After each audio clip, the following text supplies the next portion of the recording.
Pasamos al punto siguiente, que es la moción 27 del Grupo Municipal Unidas Podemos de condena del régimen franquista. Doña Erika, para defenderla. Bueno, como la moción que hemos presentado de condena del golpe de Estado y de la dictadura franquista es bastante extensa, voy a intentar hacerla un poco más breve. Y la exposición de motivos es la siguiente. El 18 de julio de 1936 se abría probablemente la página más negra de la historia de nuestro país, con un saldo terrible de asesinatos, humillaciones, expolios, familias rotas y silencio cómplice.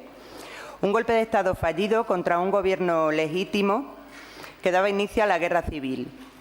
Antes de esa fecha, el 25 de marzo de 1936, más de 60.000 jornaleros y yunteros de toda Extremadura se levantaron contra la injusticia y contra el hambre en la mayor ocupación de tierra, cuya propiedad se repartía entre unos pocos terratenientes y caciques, y las represalias serían terribles. En nuestra ciudad se materializó, como ya saben, el 14 de agosto de 1936 en la ya tristemente conocida como Matanza de Badajoz. Al mando del general Yagüe, el carnicero de Badajoz, en esos días se ejecutaron a más de 4.000 personas, el 10% de esta población.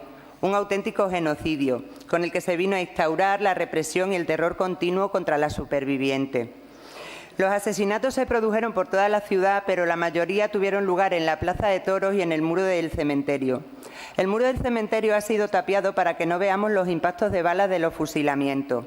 Y la Plaza de Toros se echó abajo y en su lugar se construyó el actual Palacio de Congreso, en el que lamentablemente ni siquiera figura la placa conmemorativa que se aprobó en este mismo pleno.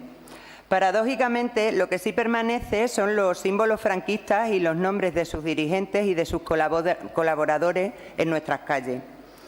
Además de esto, la transición permitió la amnistía de los crímenes de la dictadura, crímenes de lesa humanidad, que según las leyes internacionales ni prescriben ni pueden ser amnistiados, y dejó a en la cuneta a las víctimas. Los culpables y los responsables quedaron libres, y así hasta nuestros días. La memoria de las víctimas de la guerra civil y el franquismo, su reconocimiento y su reparación representa un deber moral en la vida política y es signo de calidad de la democracia. La historia no puede construirse desde el olvido de los débiles y el silenciamiento de los vencidos. La condena del franquismo por las instituciones es absolutamente necesaria en un país como España, que ha vivido 40 años de dictadura, de represión y de ausencia de libertades. Un país en el que aún Hoy en día muchas personas siguen sin encontrar a sus familiares desaparecidos o a sus hijos e hijas robados durante el franquismo. Un país en el que las personas torturadas aún se cruzan por la calle con sus torturadores, que campan a sus anchas e incluso con honores porque jamás se juzgó a los actores ni a los responsables. Un país donde se exalta al dictador y se conmemora su memoria, donde se subvencionan con dinero público sus asociaciones y sus fundaciones, donde no se actúa contra quienes fomentan el odio y la intolerancia, donde encontramos sus vestigios en claro homenaje en nuestras calles, plazas y pueblos. La restauración de la democracia en España no fue acompañada por la necesaria atención y reparación a las víctimas, a las que además se castigó con el silencio y el olvido. A ello se añade que con más de 114.000 hombres y mujeres tiradas en fosas comunes somos el segundo país del mundo en número de desapariciones después de Camboya. Todo esto supone una vulneración de los derechos humanos, daña a toda la sociedad y es intolerable en un país que se presupone democrático.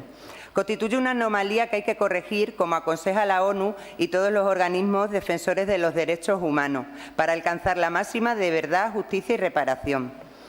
Cada vez son más numerosos los ayuntamientos, parlamentos autonómicos e instituciones que ya han condenado el régimen franquista y el mismo Parlamento Europeo lo condenó en 2013.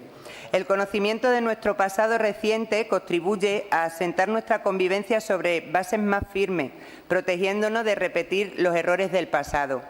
Y sin embargo, y muy probablemente por eso, por no haber aprendido de los errores del pasado, ni haber tenido la oportunidad de construir nuestra sociedad sobre las bases de la justicia en el sentido amplio del término, hoy volvemos a encontrarnos al neofranquismo en nuestras instituciones.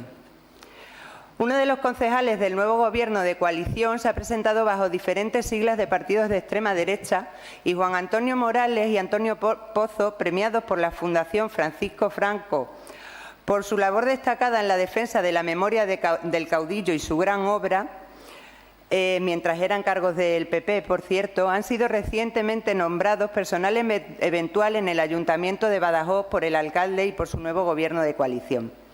Creemos que hoy, más que nunca, es necesario, como institución pública, llegar a los acuerdos que a continuación proponemos.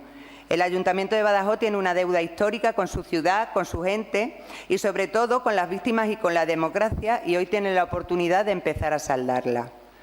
Y les voy a exponer los acuerdos a los que queremos llegar hoy en este pleno. El primero, condenar el golpe de Estado que tuvo lugar el 18 de julio de 1936 en España, así como el régimen de dictadura militar que se impuso posteriormente, y condenar los asesinatos, el terror y los hechos violentos contra la población civil acontecidos en la ciudad aquel 14 de agosto y días posteriores. En segundo lugar, reprobar a los cargos públicos que hagan apología o exaltación del régimen franquista.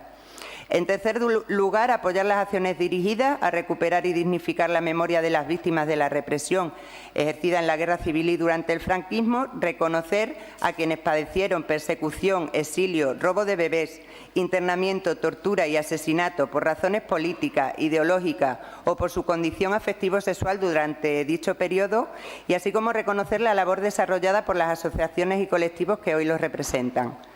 Cuarto, comprometerse a eliminar los símbolos y denominaciones y referencias franquistas de calles y edificios públicos y colaborar en la identificación de los desaparecidos, tal y como recoge nuestra Ley de Memoria Histórica y Democrática de Extremadura. Y, por último, apoyar públicamente, impulsar e instar a la Junta de Extremadura a reconocer oficialmente el 14 de agosto como el Día de Recuerdo y Homenaje a las víctimas del golpe militar y de la dictadura franquista.